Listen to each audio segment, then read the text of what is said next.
దిబ్బల విధ్వంసంపై CMO అధికారులు ఆరా తీశారు. జిల్లా అధికారులతో మాట్లాడి తవ్వకాలను నిలిపివేయాలని ఆదేశించారు ఉన్నత అధికారులు. పర్యావరణానికి హాని కలిగించే ఇలాంటి చర్యలపై అప్రమత్తంగా ఉండాలని సూచించారు.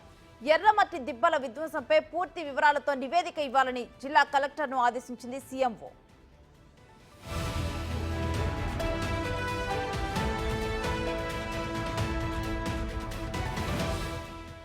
వైసీపీ పాలనలో విశాఖలో తీవ్ర స్థాయిలో పర్యావరణ విధ్వంసం జరిగిందన్న ఆరోపణలు ఉన్నాయి. ప్రపంచ ప్రసిద్ధ ఎర్రమట్టి దిబ్బలు ముప్పు ముంగిట ఉన్నాయని పర్యావరణవేత్తలు ఆవేదన వ్యక్తం చేస్తున్నారు. ఈ క్రమంలో సీఎంఓ అధికారులు స్పందించారు.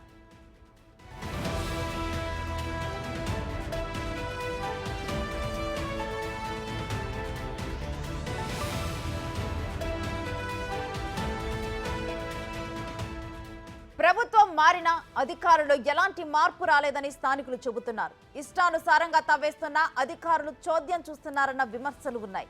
ఈ క్రమంలో ఎర్రమట్టి దిబ్బల తవ్వకాలపై కలెక్టర్ ఆగ్రహం వ్యక్తం చేశారు.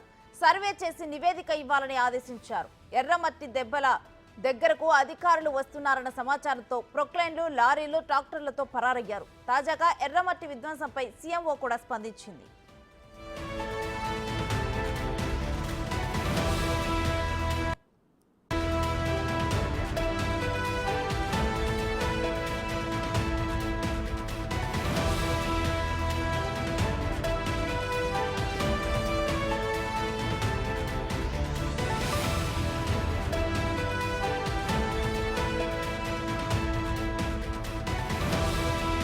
ఎర్రమట్టి దిబ్బల తవ్వకాలు జరిగిన ప్రదేశాన్ని జియోలాజికల్ ఆఫ్ ఇండియా అధికారులు పరిశీలిస్తున్నారు. ఇప్పటికే యథేచ్ఛగా చెట్లు నరికి మట్టిని తవ్వేస్తున్నారు దుండగులు. జాతి సంపద అయిన ఎర్రమట్టి దిబ్బలను తవ్వివేయటంపై స్థానికులు ఆగ్రహం వ్యక్తం చేస్తున్నారు.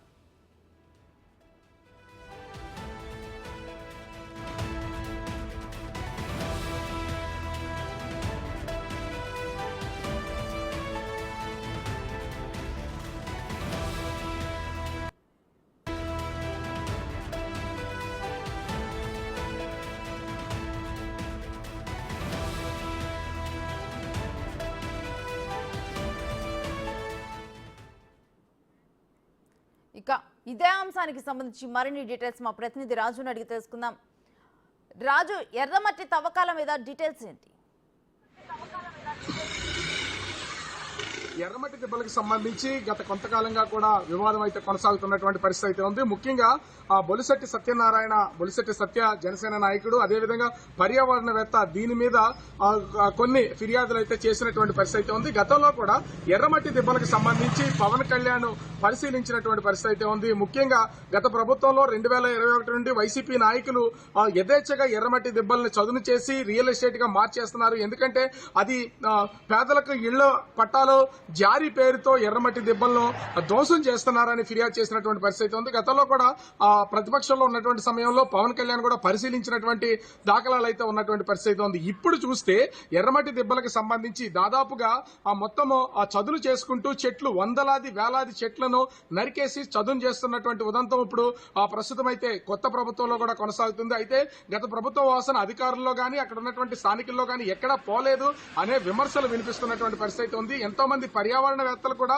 ప్రస్తుతం ఎర్రమట్టి దిబ్బలు ధ్వంసం అయిపోతున్న దాన్ని చర్యలు తీసుకోవాలని ఇప్పుడు ఆందోళన వ్యక్తం చేస్తున్నటువంటి పరిస్థితి ఉంది. ముఖ్యంగా చూస్తే 1982లో ఈ ఎర్రమట్టి దిబ్బలకు సంబంధించి అటు Bheemunipatnam aided cooperative building society కోరిన నేపథ్యంలో దాదాపుగా 373 ఎకరాలను 373.51 ఎకరాలను కేటాయించినటువంటి పరిస్థితి ఉంది. అయితే అప్పట్లో హెరిటేజ్ కు సంబంధించినటువంటిది ఇది ఎంతో విలువైనటువంటి ఆస్తిగా పరిగణించబడింది. ఎర్రమట్టి దిబ్బలు ప్రపంచంలోనే రెండో ప్లేస్ గా భీమునిపట్నంలో ఉన్నటువంటి ఎర్రమట్టి దిబ్బలు ధ్వంసం కాకుండా ఉండాలని చెప్పినటువంటి నేపథ్యంలో అప్పుడు దీనికి సంబంధించి జియాలజికల్ ఆఫ్ ఇండియా ఒక సర్వే నిర్వహించి 95.5 ఎకరాలను వీళ్ళకైతే కేటాయించి దాన్ని డివైడ్ చేసి మిగిలినటువంటి భూమిని సొసైటీకి అప్పగించడం అయితే జరిగింది. ఈ ఎర్రమట్టి దిబ్బలకి ఆనుకుని ఉన్నటువంటి భూములన్నింటినీ కూడా ఇప్పుడు చదును చేసి పూర్తి స్థాయిలో ఎర్రమట్టి దిబ్బలైతే